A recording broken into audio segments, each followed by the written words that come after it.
महाकाय सूर्यकोटि समप्रभ निर्विघ्नं कुरु मे देव सर्वकार्येषु सर्वदा।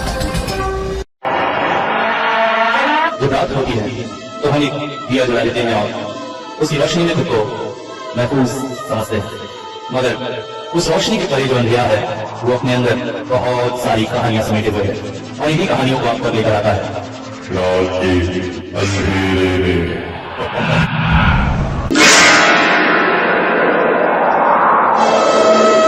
हाँ मतलब बोलते रहते नहीं, देखो ना ऐसे ही है।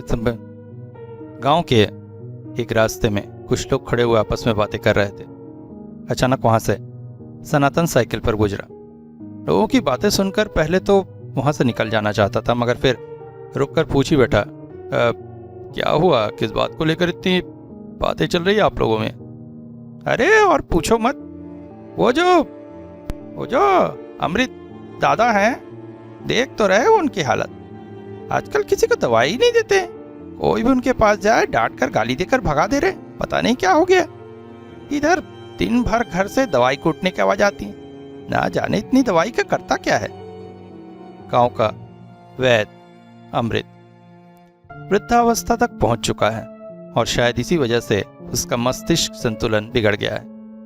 पिछले कुछ समय से गांव वालों में से किसी का भी इलाज नहीं कर रहा है, जो भी जाता है उसे डांट कर भगा देता है। वैसे उसकी पत्नी की भी तबीयत खराब है, सुनने में आया था, शायद इसी वजह से बूढ़ा परेशान है। दूसरी तरफ गांव में जैसे भय का साया उतर आया है। धीरे धीरे गांव की घटनाओं से लोग परेशान होते जा रहे हैं। रास्तों में, गलियों में, जंगल के पास विभिन्न तरह के पशु पक्षी मरी हुई हालत में पाए जाने लगे हैं। अब तो हाल यह है कि रास्ते से चलते हुए मरे हुए जीवों की लाशों को पास से गुजरते हुए निकलना पड़ता है। पुलिस आती है, गांव में जंगल में खोजती और फिर निराश होकर लौट जाती है। और फिर उस दिन की घटना हो गई जब विभूति का बकरा मारा गया। पुलिस वाले अब किसी भी तरह से गांव में प्रविष्ट नहीं हो पा रहे। जैसे ही उनकी गाड़ी गांव के शुरुआती छोर तक पहुंचती, गांव की महिलाएं, बच्चे, लड़के हाथ में बाले, सब्बल इत्यादि लेकर खड़े हो जाते। गोली मारने की धमकी, हथकड़ी डालने की धमकी, किसी से भी कोई डरने को तैयार न था। लोग पूरी तरह से चिढ़ गए थे। पुलिस की गाड़ी किस काम की है? इतने दिन आए, क्या उखाड़ लिया? पुलिस किसी गरीब के लिए नहीं होती है, समझे ना? हमारा मामला हम खुद निकाट लेंगे। अब इसके बाद अगर पुलिस की गाड़ी गांव के आसपास भी दिखी ना तो तुरंत आग लगा देंगे। गांव वालों के इस आक्रोश को देखकर पुलिस वाले भी निराश होकर लौट गए। पुलिस वाले अब यहाँ पर तलाशी लेने नहीं आते, मगर गांव में हो रही मौतों से वो भी चिंतित हैं और चाहते हैं कि इसका निपटारा किया जाए। और इसीलिए सीनियर इंस्पेक्टर प्रशांत ने गांव के एक व्यक्ति से खास संपर्क बनाए रखा है, जिससे गांव की खबर प्राप्त की जा सके और अगर कोई आपत्ति आए तो उस समय फोर्स भेजकर मदद की जा सके। रात को अचानक भुवन की मां की नींद टूट गई। प्यास से गला सूखा जा रहा था। मटके के पास जाकर पानी निकालने ही वाली थी कि अचानक कच्ची छत के ऊपर कटमट की आवाज सुनकर वो चौंक पड़ी। धीरे से खिड़की के पास गई और खिड़की का पल्ला खोल दिया और सामने का जो दृश्य देखा, उसे देखकर एक तरह से वो चक्कर खाकर जमीन पर गिरने ही वाली थी कि अचानक पीछे से भुवन ने आकर उसे थाम लिया। और इसके बाद चांद की रोशनी में खिड़की के बाहर जो दृश्य दोनों माँ बेटे ने देखा, इससे वो अंदर तक कांप गए। छत से पैर लटकाए वो पिशाचिनी बैठी हुई थी। उसके पैर खिड़की के ठीक सामने थे। घुटने से लेकर एड़ी तक पैर स्पष्ट दिखाई दे रहे थे, मगर वो पैर इंसानी पैर नहीं थे, क्योंकि वो पैर उल्टे थे। अचानक ही वो जमीन पर कूद पड़ी। हाथ में बिल्ली जैसे किसी जीव की अतखाई लाश थी, जिसे उसने पासी के झाड़ियों में फेंक दिया। और फिर ठीक एक बंदर या गोरिल्ला की तरह हाथ और पैरों से जमीन को रगड़ते हुए बकरियों के बाड़े की तरफ चल पड़ी। आगे का दृश्य भुवन और उसकी मां से देखा न गया। उन्होंने खिड़की बंद कर ली और तभी बकरी के बारे में तेज चिल्लाने की आवाज़ आने लगी। अगले दिन सुबह पूरे गांव में ये खबर फैल गई। लोग डर के मारे अपने घरों में छुपने लगे और पर गांव में एक ही बात थी, पिशाची आई है, पिशाची गांव में किसी को नहीं छोड़ रही है, जानवर से लेके इंसान सबको मारती जा रही है। गांव के 3 व्यक्ति ऐसे थे जो इस विषय पर निरंतर तलाश करते चले जा रहे थे और अंततः एक निष्कर्ष पर पहुंचे थे, मगर इसका क्या निवारण है ये उन्हें समझ में नहीं आ रहा था। अतः गांव वालों से परामर्श करने के लिए सबको इकट्ठा किया गया। सनातन की खेत के पास जो बड़ी सी मचिया है वहीं छांव में सभी इकट्ठे हुए। सब एक दृष्टि से सनातन की तरफ देख रहे थे। तभी वो बोल पड़ा। अचानक सनातन बोल पड़ा, देखो आज मैं तुम लोगों को एक विशेष बात पर विचार विमर्श करने के लिए इकट्ठा किया हूं। पिछले कुछ दिनों से गांव की जो हालत है वो तुम लोगों से छुपी नहीं है। सब उत्तेजित होकर उसकी ओर देखने लगे। देखो जैसा जो कुछ हो रहा है और पुलिस भी इस बात में कुछ करने में असमर्थ है। अब मुझे लगता है हमें हाथ पर हाथ धरे बैठे नहीं रहना चाहिए। इस रहस्य के बारे में जानकारी लेने के लिए मैंने भरसक प्रयास किया है। वैसे मैंने अकेला प्रयास किया है कहना झूठ होगा, क्योंकि इस काम में मेरी मदद की है भुवन और जगा ने। अब इसमें से कितना भूल है कितना सही है उसका विचार विमर्श तो बाद में करेंगे। पहले मैं इस विषय में बताता हूँ। भवानी की बेटी को जब उस पिशाच ने पकड़ा तो मैंने उसे देखा था। हालांकि उस दिन सिर्फ उसका सिर दिखा था, मगर प्रत्येक घटना के साथ झोप झाड़ी और शाल के वो वन शामिल है जो गांव के बाहर है। हम पहले पुलिस के साथ और फिर अकेले जाकर जंगल में घूमकर देखे और हमने पाया जंगल के लगभग सभी पेड़ों में नाखून से नखोड़ने के निशान हैं। इसके कुछ दिन बाद जब हम लोग गए तो पाया कि जमीन पर भी वैसे ही निशान हैं जैसे पैरों के छाप पड़े हुए हों, और इससे हम अनुमान लगाने में समर्थ हुए कि आखिर वो चीज है कैसी। किसी बंदर या मनुष्य की तरह, ऐसे जो चलते समय एक पेड़ से दूसरे पेड़ या एक जगह से दूसरी जगह जाने के लिए अपने हाथों और पैरों से उस जगह को पकड़ता है। और जरूर उसके हाथ पैरों में बड़े बड़े नाखून हैं, जिसकी वजह से ये जमीन के गड्ढे और पेड़ों पर निशान बनते हैं। मगर पूरे जंगल में इतनी जल्दी ये निशान फैलना थोड़ा सा असामान्य था। इसके बाद जब हम लोग जाए तो पता चला कि ये सारे निशान रात को तैयार होते हैं, क्योंकि दिन के समय ऐसा कोई भी निशान बनता नहीं है। और वैसे भी दिन के समय बहुत से लोग उधर रहते हैं, मगर कोई अस्वाभाविक घटना नहीं हुई। यही सब सोचते सोचते चल ही रहे थे कि अचानक उस दिन की घटना घट गई। भुवन अभी उस दिन अमृत दादा के पास अपनी माँ के पैर दर्द की दवा लेने गया था। सामान्यतः आजकल जिस तरह से वो सब लोगों को डांट कर भगा रहे हैं वैसा ही उन्होंने भुवन के साथ भी किया। घर के अंदर भी नहीं घुसने दिया, बाहर से ही डांट कर भगा दिया। मगर आते आते भुवन की नज़र में एक बात पड़ गई। उसने देखा घर के अंदर खटिया के नीचे अमृत दादा की नई पत्नी लेटी हुई है। उसके शरीर में एक वस्त्र भी नहीं है। केले पत्ते के ऊपर लेटी हुई उसके शरीर में हरा रंग का कुछ पदार्थ लिपटा हुआ है, जैसे गोंद जैसा कुछ हो। भुवन ने घर के अंदर की घटना देख ली है, इस बात का पता शायद अमृत दादा को नहीं लगा। उन्होंने उसे डांट कर भगा दिया और भुवन दौड़ता हुआ मेरे पास आया। मैंने जैसे ही घटना सुनी उसके बाद से ही मैं इस प्रयास में लगा हुआ था कि उसके बारे में और जानकारी इकट्ठी कर सकूं, क्योंकि मुझे एहसास था कोई बहुत बड़ी मुसीबत हमारे गांव के ऊपर आने वाली है। इसके बाद जब रानूदा की गाय मरी उस दिन हमने देखा कि अमृत दादा गांव के मंदिर में पूजा देने जा रहे हैं। जगह उनके पीछे पीछे गया और मैं और भुवन उनके घर की तरफ गए। घर में जाकर देखा तो बड़ा सा ताला लटक रहा था। अब दादी के स्वास्थ्य खराब होने से उनको घर में रखने के लिए शायद ऐसा किया हो।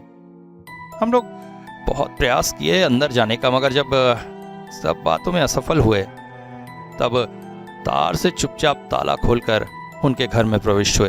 मगर अंदर पहुंचकर जो दृश्य हमने देखा उसे देखने के लिए हम किसी भी तरह से तैयार न थे। कोई सामान्य मनुष्य यह दृश्य देखकर अपनी चेतना स्थिर रख ही नहीं सकता है। हमने देखा जमीन पर एक केले पत्ते के ऊपर अमृत दादा की नई पत्नी की शरीर रखा हुआ है। शरीर में एक वस्त्र भी नहीं है। गले के पास बहुत सा मांस निकला हुआ है। देखने से समझ में आ रहा था कि अब वो जीवित नहीं है।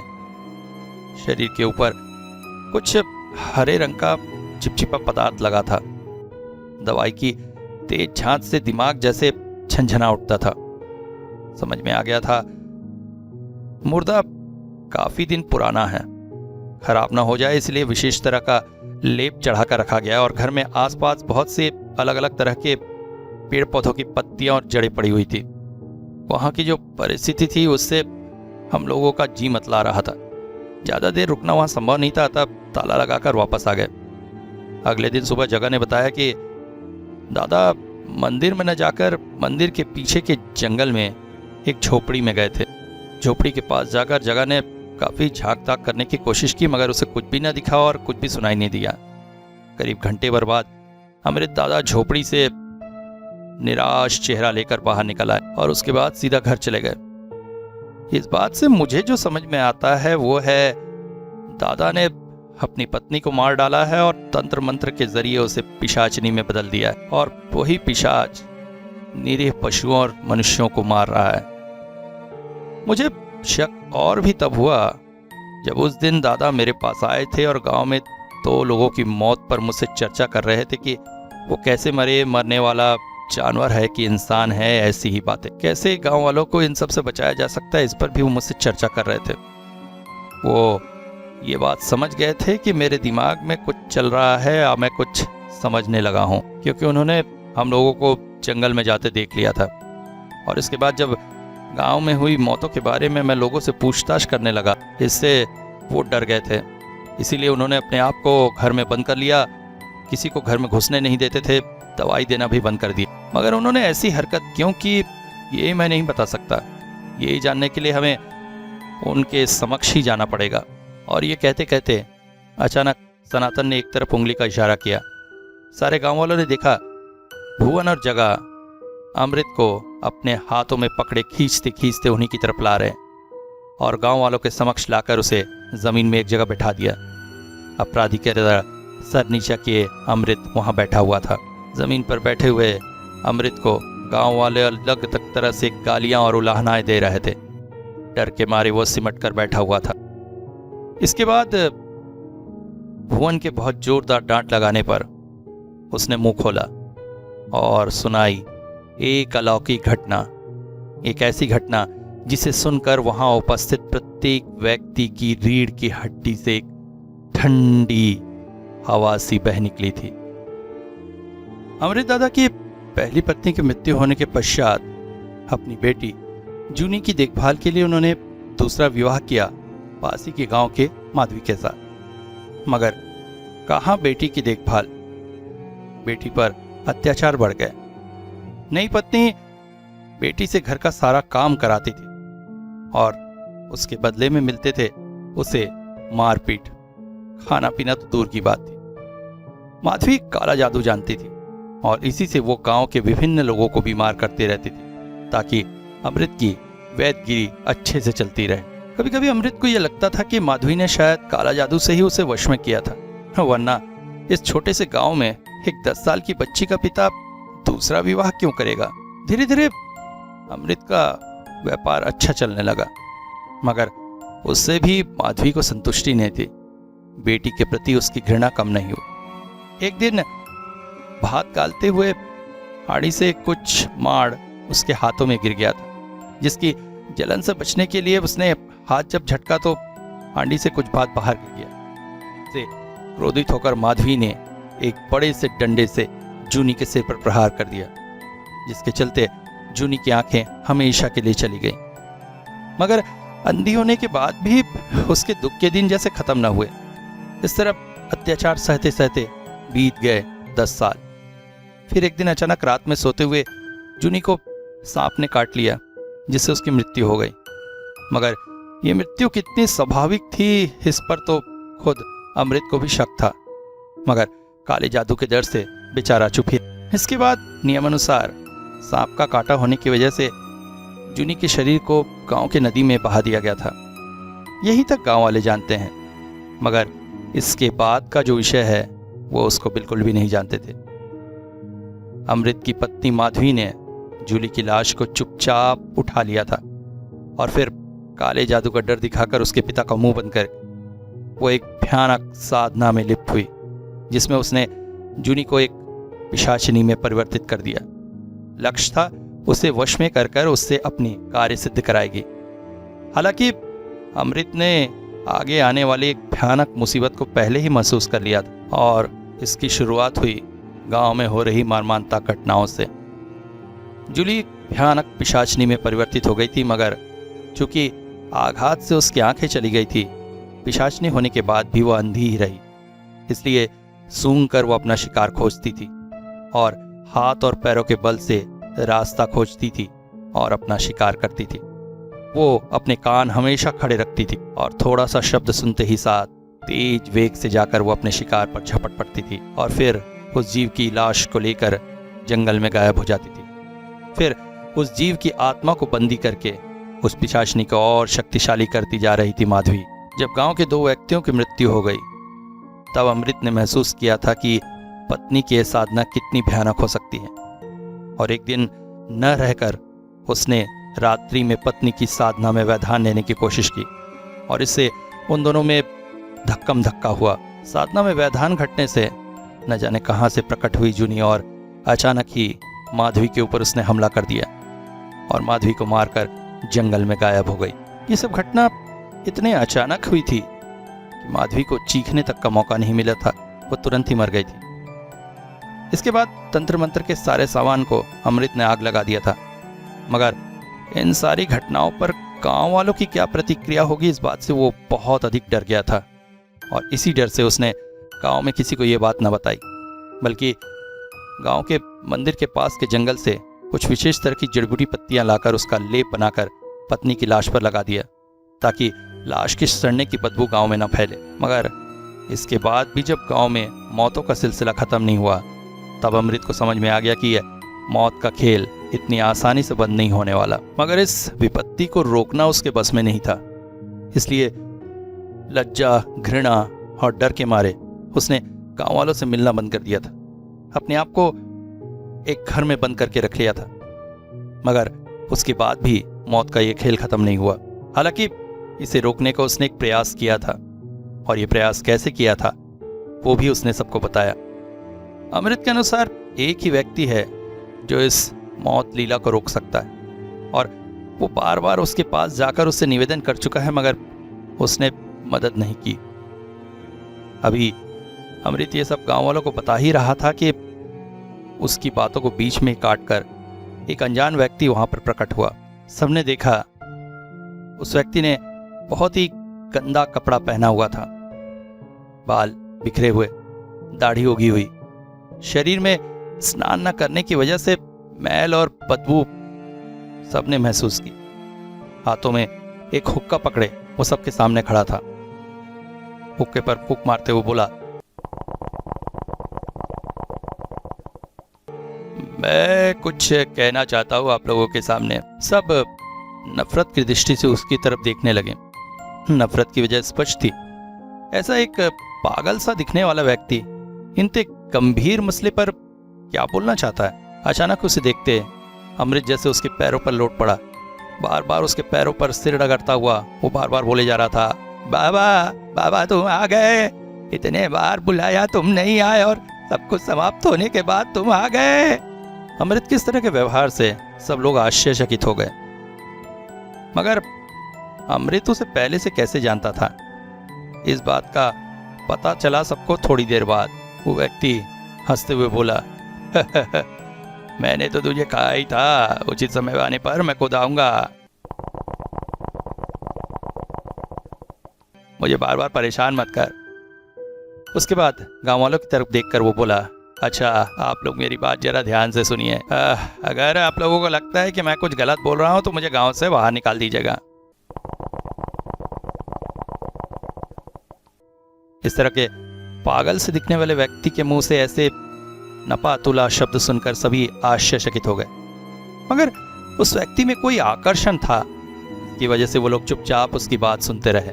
सुनो, तुम्हारे गांव में जो मुसीबत आई है वो बहुत भयानक है और बहुत ही खतरनाक है। इससे मुक्ति पाना इतना आसान नहीं है, मगर फिर भी मैं तुम लोगों को इतनी आशा दिलाता हूँ कि मैं कोशिश करूँगा तुम लोगों को इससे मुक्त करने की, और मेरा साथ देकर तुम लोग निराश नहीं होगे। अचानक उसकी बात को सुनकर सारे गांव वाले आश्चर्यचकित हो गए। क्या कह रहा है ये पागल सा दिखने वाला व्यक्ति? ये मदद करेगा भयानक मुसीबत से निकलने में? सब आपस में वार्तालाप करने लगे कि उस पर विश्वास करे या ना करे। अंत में सब सनातन की तरफ देखने लगे। वो भी बोल पड़ा, आप कौन हैं? आपको पहले तो कभी इस गांव में नहीं देखा। आप क्या कोई ओझा या तांत्रिक है? मैं कौन हूँ, क्या हूँ, ये सब बाद में बात करेंगे। अभी जो समस्या सामने है वो है तुम लोगों को इस मुसीबत से निकालना। इसके बाद लंबा हुक्का खींचने के बाद वो व्यक्ति बोला, गांव के जो मंदिर है उससे थोड़ी दूरी पर मेरी झोपड़ी है, वहाँ पे मेरी एक पोटली है, कोई जाकर वो पोटली मुझे ला दो। उसके बाद मैं बाकी सारी घटना तुम्हें समझा कर बताता हूँ।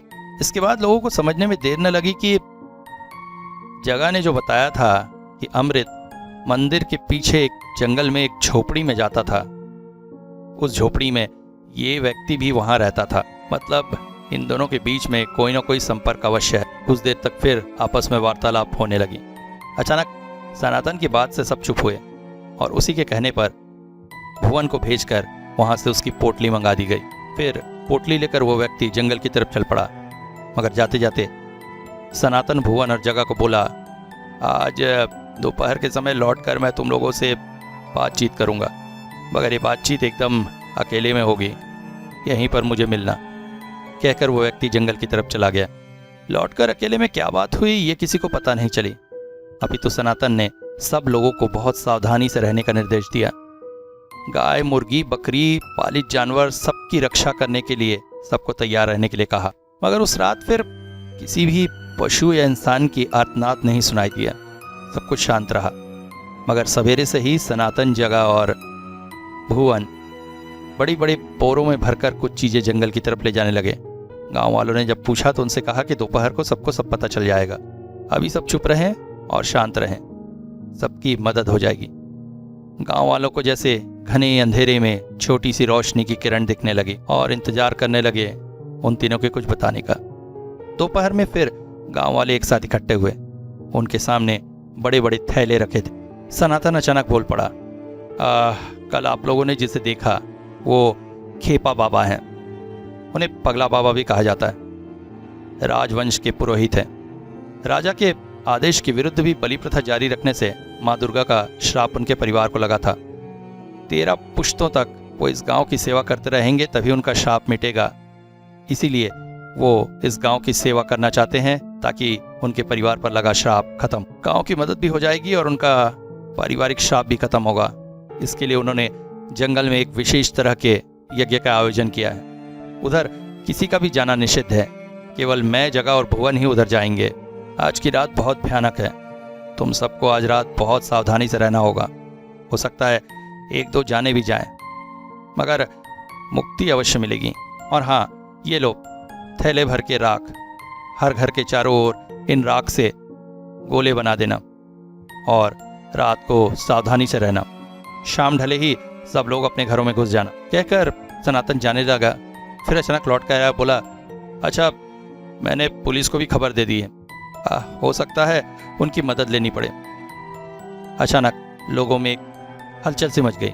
सनातन फिर बोला, देखो पुलिस पर गुस्सा होना स्वाभाविक है। मैंने भी शुरुआत में सोचा था कि पुलिस कुछ नहीं कर सकेगी, मगर घटना पर विचार करके मैंने देखा हो सकता है आगे चलकर हम लोग इसे न संभाल पाएं। वैसे भी सीनियर इंस्पेक्टर के साथ मेरा संपर्क बना हुआ है, मुझे लगता है उनकी मदद हमें अवश्य मिलेगी। गांव की एक महिला ने आसमान की तरफ शून्य दृष्टि से देखते हुए कहा, लगता है आज वो दिन है जिस दिन इस समस्या का समाधान होगा। आज तुम लोग कोई और बाधा मत दो।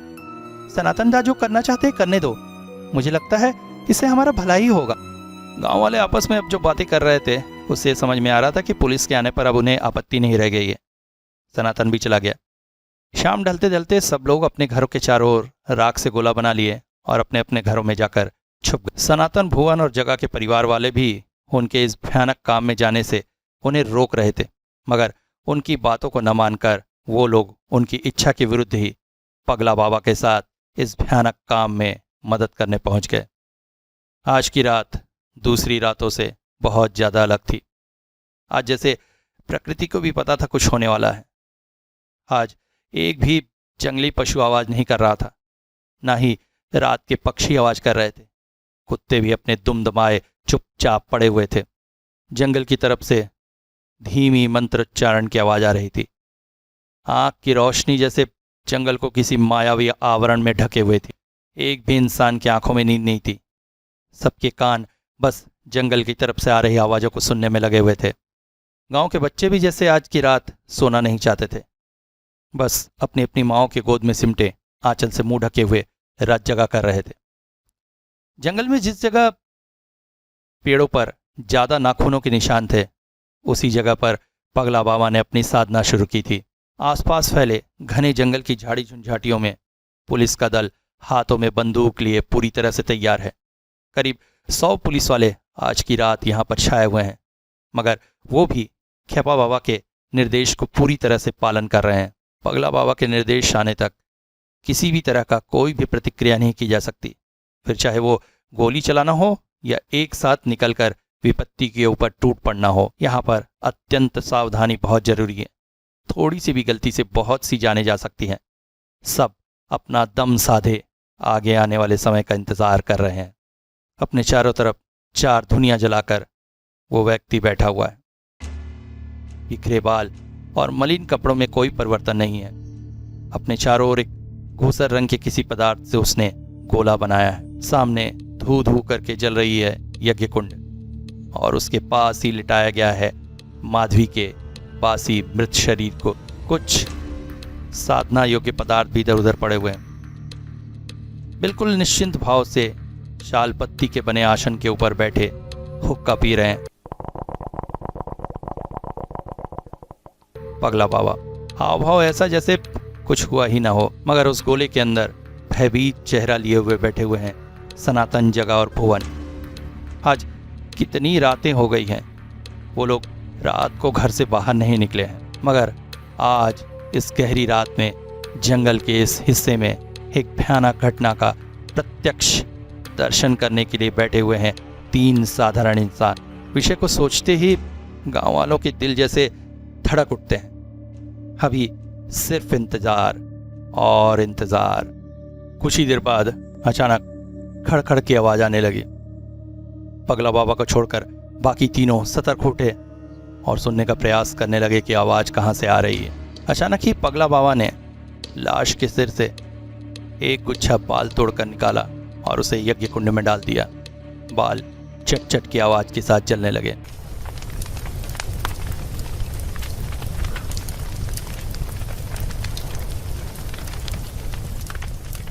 इसके साथ ही वो खटखट की आवाज और तेज होने लगी और जैसे उन्हीं की तरफ आने लगी, मगर पगला बाबा को जैसे कोई डर, कोई चिंता नहीं थी।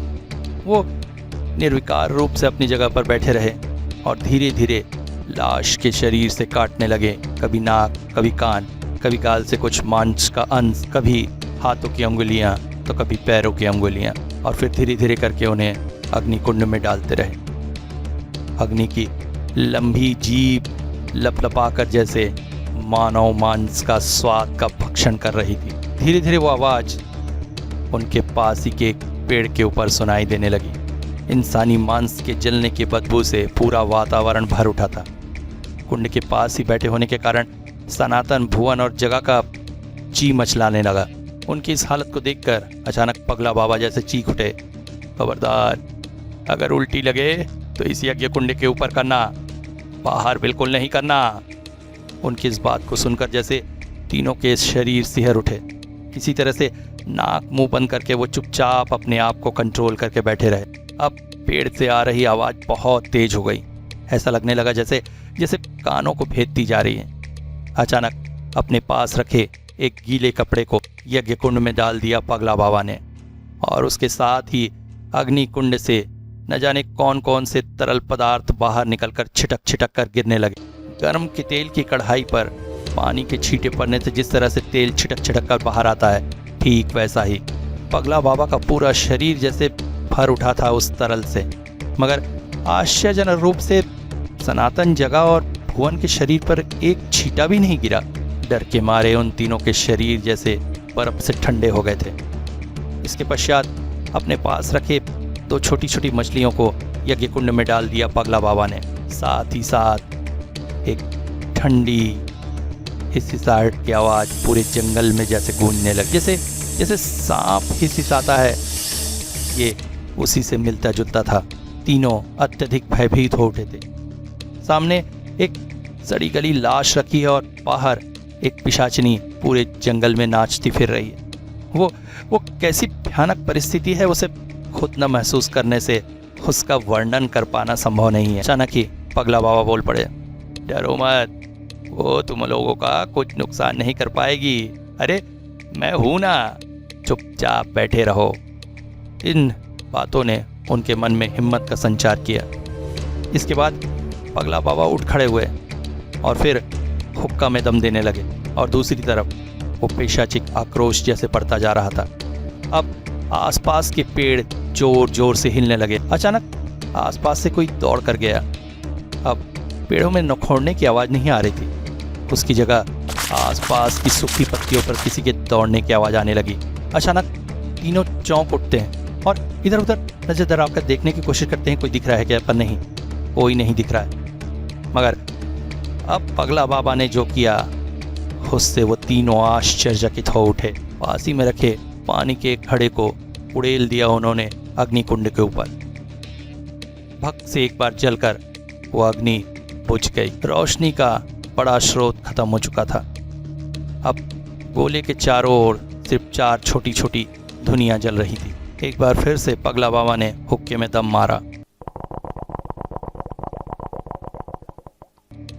अब उस टिमटिमाती हल्की रोशनी में एक भयानक दृश्य दिखाई दिया, जिसे देखकर उन तीनों के धड़कने जैसे बंद होने की स्थिति में पहुंच चुकी थी। वो लोग जिस जगह बैठे हैं उससे कुछ ही दूरी पर एक पेड़ से जैसे एक अजगर धीरे धीरे लहरा कर उतरता है, वैसे ही एक काली परछाई धीरे धीरे उतरती चली आ रही है। तीनों उस भयानक आकृति को देखकर चीखने ही वाले थे कि अचानक पगला बाबा ने उनकी तरफ इशारा करके उन्हें चुप रहने के लिए कहा।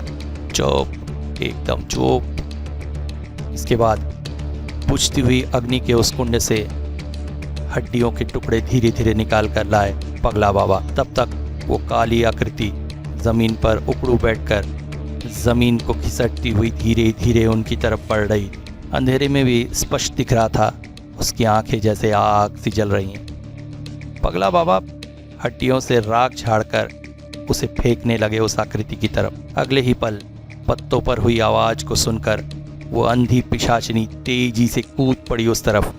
ऐसा कुछ बार होने के पश्चात उन तीनों ने देखा वो पिशाचिनी उन हड्डियों को लेकर गायब नहीं हो रही है, बल्कि उन्हें सूंघ सूंघ कर उन लोगों की तरफ बढ़ी चली आ रही है। अब पगला बाबा के कहे अनुसार सनातन ने गोले का एक छोटा सा हिस्सा मिटा दिया है और इसके साथ ही साथ पगला बाबा के चेहरे पर नाचने लगी एक कुटिल मुस्कान। वो बोले, मांस की गंध पाई है कि नहीं?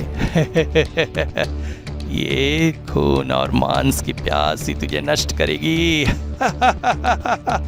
इस भयानक हंसी को सुनकर इस विकट परिस्थिति में जैसे दिल में आग लग जाती है। इसके बाद वो सावधान होते हुए बोले, एकदम सावधान, चू शब्द भी नहीं करना, बस चुपचाप मेरी मदद करते जाओ।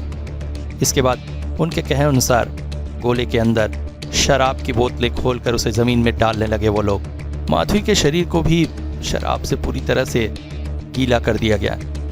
इसके बाद यज्ञ कुंड से हड्डियां और जले हुए मांस के टुकड़े निकालकर पगला बाबा पिशाचिनी की तरफ फेंकने लगे, ताकि उसे पकड़ते पकड़ते वो उन लोगों की तरफ और करीब आ जाए। इसके बाद आखिरी में जब उस जली हुई मछली को यज्ञ कुंड के ठीक पास फेंका गया, तब वो पिशाचिनी एकदम उनके सम्मुख आकर उपस्थित हो गई।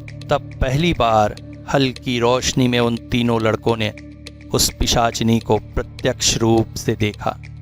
मछली के उस टुकड़े को हाथ में पकड़कर धीरे धीरे अपने पैरों पर खड़े होने लगी जूली पिशाचिनी। उफ, क्या विभत्स रूप था उसका। आंखों की दोनों पुतलियां एकदम सफेद, शरीर पर एक टुकड़ा कपड़े का नहीं, माथे में थोड़े से बाल जिन्हें गिना जा सकता है। शरीर का कंकाल स्पष्ट दिखाई दे रहा है। मांस मज्जा नष्ट होकर शरीर पर कहीं कहीं लटक रही है। होंठ के मांस निकलकर एक तरफ लटक रहा है। मुंह से सांप की तरह एक पतली जीभ बार बार बाहर निकल रही है। पैर की तरफ देखकर वो लोग और भयभीत हो गए। दोनों पैर उल्टे थे। धीरे धीरे पिशाचिनी ठीक उसी तरफ आकर खड़ी हो गई जिधर गोले का हिस्सा मिटा दिया गया था। तीनों को समझने में देर न लगी कि मिटे हुए वो हिस्से से एक पिशाचिनी गोले के अंदर प्रविष्ट हो जाएगी। अचानक ही जगह के मुंह से एक स्पष्ट शब्द निकल आया, मगर अपने आप को किसी तरह से नियंत्रित करके जगह ने अपना मुंह दबा लिया। मगर इसके साथ ही घट गया वो भयानक घटना। पगला बाबा ने माधवी की लाश को बढ़ा दिया जूली की तरफ। अपने पास गिरती हुई लाश की आवाज को महसूस किया जूली ने, और अगले ही पल तेजी से कूदती हुई गोले के मिटे हुए हिस्से से प्रविष्ट होकर सीख कूद पड़ी माधवी की लाश के ऊपर।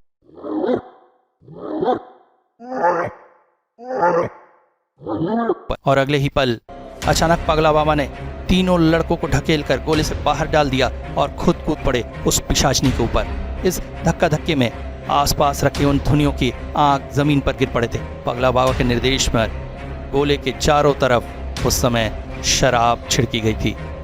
अब उन लोगों को इस बात का तात्पर्य समझ में आया। अचानक ही धू धू कर जल उठा जंगल का वो हिस्सा, और अचानक ही पगला बाबा ने न जाने कब गोले का वो हिस्सा फिर से धूसर पदार्थ से बना दिया, अर्थात अब पिशाचिनी उस गोले से बाहर नहीं निकल सकती। धू धू कर जल रहा था जंगल का वो अंश।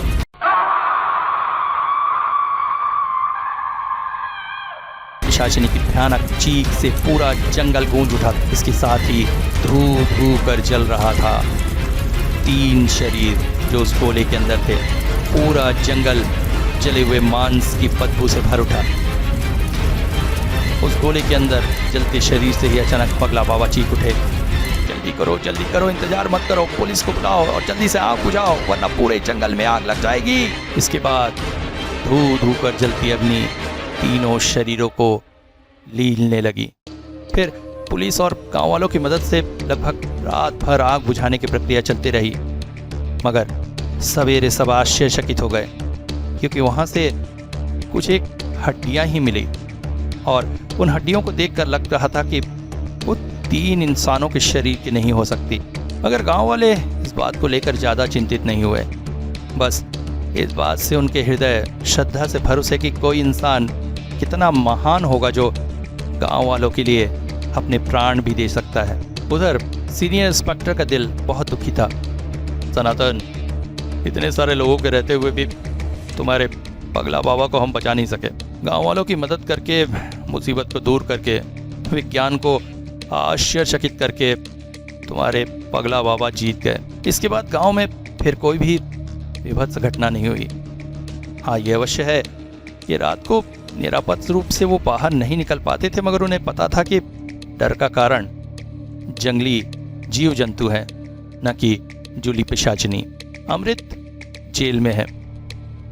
अब विज्ञान, काला जादू आदि का प्रयोग करके मनुष्य और जानवरों को नुकसान पहुंचाने के इल्जाम में उसे गिरफ्तार किया गया है। अगर वो छूट भी जाता है तो उसे गांव में घुसने देना तो दूर की बात है, उसे हमेशा हमेशा के लिए गांव से भगा दिया जाएगा, ऐसी धमकी दी है गांव वालों ने।